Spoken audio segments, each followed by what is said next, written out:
দিয়ে ভোলা মাছের ঝাল করব। মাছের নুন হলুদ মাখিয়ে রেখেছিলাম, ভেজে নেব।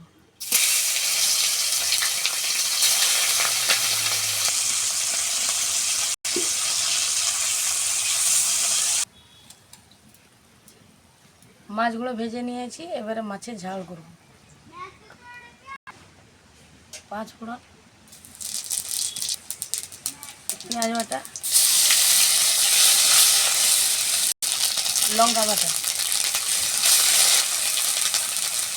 হলুদ গুঁড়ো, সব দিয়ে দেবো।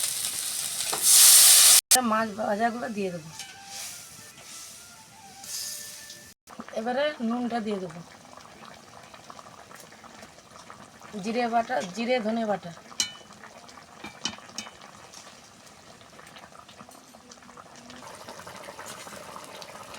এবারে সরষে বাটা দিয়ে দেবো।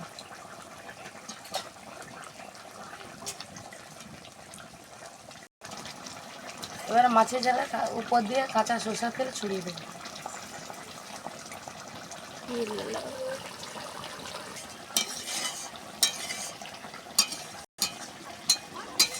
এবার মাছের ঝালটা হয়ে গেছে, নামিয়ে নেব।